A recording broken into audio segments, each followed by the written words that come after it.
people are having these experiences today.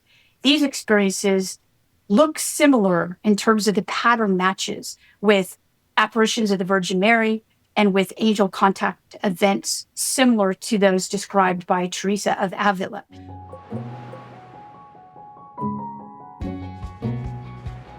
Diana, welcome. Well, thank you so much, Tammy. I'm so happy to be here. Your research and writing covers this interesting intersection of so many different, far-reaching, mind-stretching phenomena. And here at the start, what I'd like to know is what the core is in you that motivates your work. Sure. That's a good question. So the core that motivates my work is because I've been very interested in religion since forever, for the most part in my life, is I'm interested in what motivates people to do things that are extraordinary, right? So extraordinary belief, extraordinary practices. If you look at a lot of religious traditions, you see people doing extraordinary things. Within the Christian tradition, you see the beginning of Christianity, martyrs within that tradition. That's an extraordinary act. Why did people do that? If you look at Hinduism, you'll see people doing extraordinary feats with their bodies in yoga and hatha yoga and different forms of yoga, giving their lives over to meditation, retreating into the forest in the sannyasin traditions. And so I always thought, it's not money that's motivating these people. So what's the motivation for religion? That's my core question. Well, it's interesting because you push the boundary in your work, as I said in my introduction. And for me, you helped me open up to seeing how some different things might fit together that I'd never considered before. So you brought a lot of extraordinary, I'd say it's more like, really? And I want to point some of those out and dialogue with you about it. One of them was that there might be a connection between mystical apparitions and UFO phenomenon. And I'm curious what you think the link is there. So when a person begins to study and do research, a lot of times the most interesting things they find out are things that they are surprised by. And so in my research, I've had so many points in the years of research where I learned something that I wasn't actually expecting to learn. And one of the things I didn't expect to study ever were UFOs. And I had been studying what we would call extraordinary events within the Catholic and Christian tradition. So those events would be, let's take some examples of those events. Francis of Assisi has what's called the stigmata, and he received this through an angel contact event. The stigmata is something that non-Catholics are aware of as well. It's part of the Catholic brand, you could say. The stigmata is one of the most represented events in history in terms of art. So a lot of people are aware of this. St. Francis of Assisi. You also have Teresa of Avila. This is also one of the most, she had an angel contact event, and there are a lot of artistic representations that depict this event. So again, these extraordinary events are based on the experiences of these people. The representations often don't correspond to how these people have described their events. So you can only find that out if you do primary source research. So part of my research was looking into the documents that describe their experiences. And what I noted was that the convention of depicting angels in the Western tradition, so, the Renaissance art that depicts angels and so forth, a lot of those conventions come from Greek art. So, like Eros, the god Eros, is often, now you can see him as a Renaissance angel. So the reason that this has happened this way is because when the artists were paid to create these representations of these extraordinary events, they honestly didn't know how to represent them. Because if you actually read the testimony of Francis or you read the testimony of Teresa, and by the way, Teresa wrote about her own experience in her autobiography, you can see that it's going to be difficult to represent. So they thought, how was this type of thing represented in the past, artists? And they went back and they utilized these conventions. So what I found was that the primary source data for representing these extraordinary experiences, they have their own category, and it wasn't what we see when we look at the images of angels and so forth.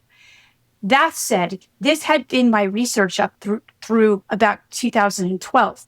What happened when I started to look at people who study UFO, basically people who have experiences of what they call alleged experiences of UFOs, they're having similar experiences that don't look like the representations of angels, but definitely look like how Teresa describes her experience and how Francis of Assisi described his experience. And I thought I was shocked by this. And so this was was one of the shocking realizations that I had, was that I began to understand that there is a continuous testimonial record of people who have these types of extraordinary experiences of things that are phenomena that people today still describe. This is a link, as I said, that I never made. You write about the chariot tradition within religious scripture and how, the chariots in the sky, maybe you can talk a little bit about that and potential parallels. Yes, of course. So a lot of people think of, when they think of the chariot, right, they think of Ezekiel's wheel. And they think of, a lot of people for those listeners who are not aware, there's a large discourse of testimony about UFOs within the United States, and also other countries have similar types of discourse. And the idea that the chariot, so in the 1940s, when there were sightings of UFOs, there was the Roswell sighting in 1947. There was the Kenneth Arnold sighting in 1947.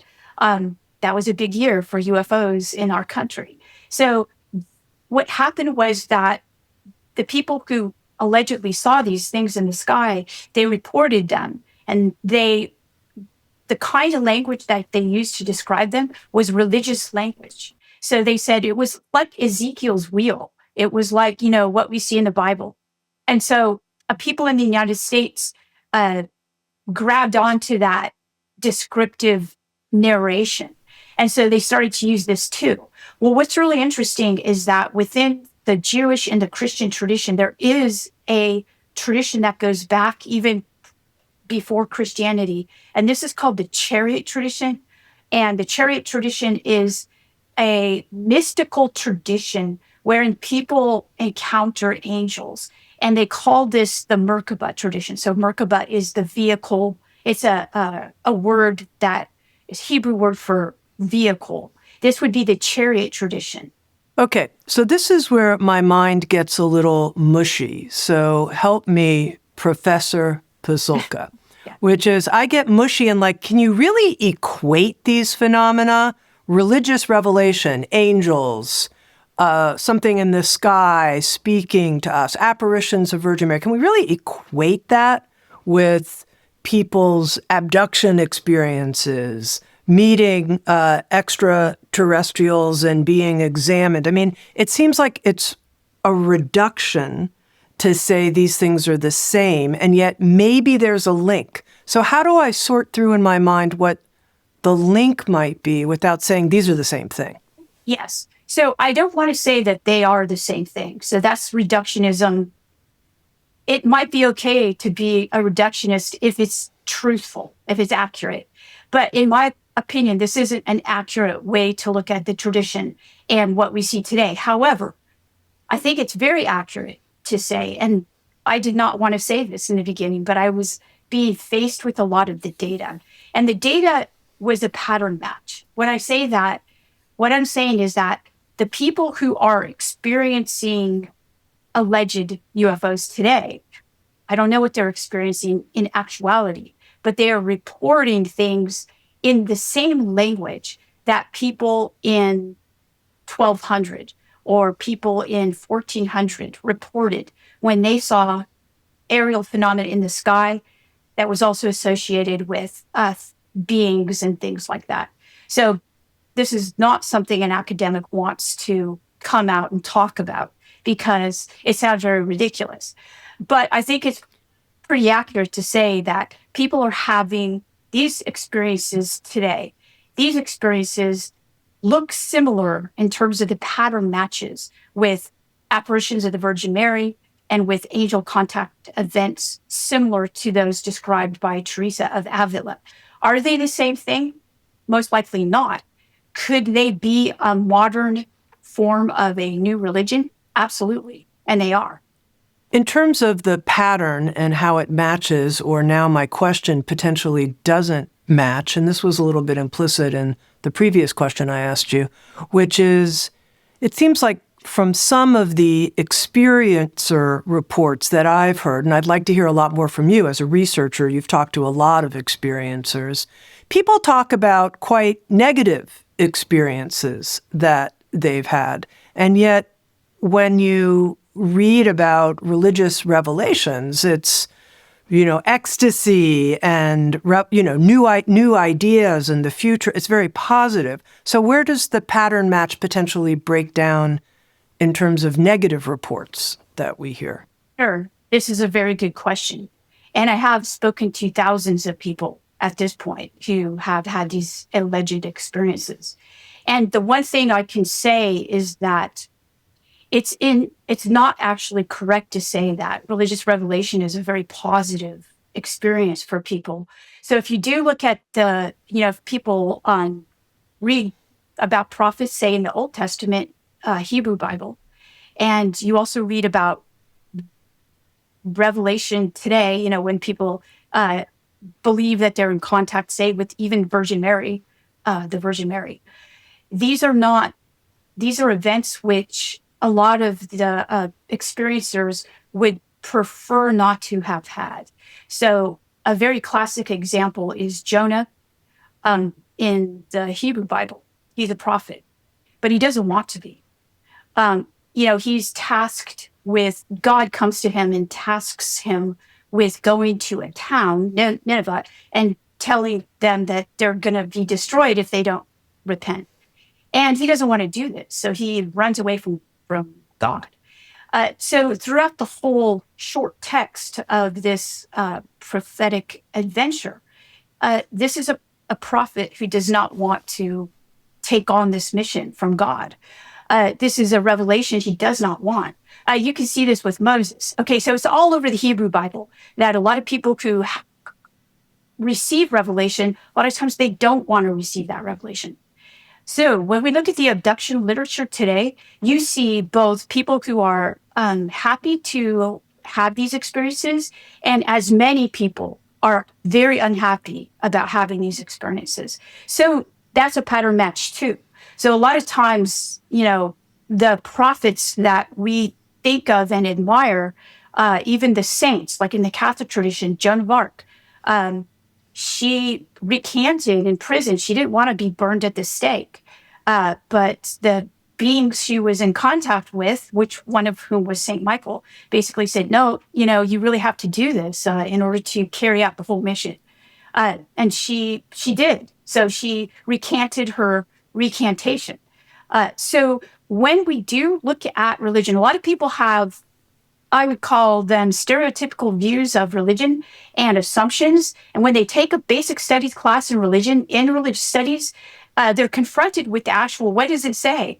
What does the Bible say? And and I think that it's shocking to them because we've just inherited religion without ever actually reading about it or thinking about it. Discover on-demand videos and docuseries, explore a full schedule of daily live classes, and become part of an incredible community. At Sounds True One, we invite you inward to find your way your way.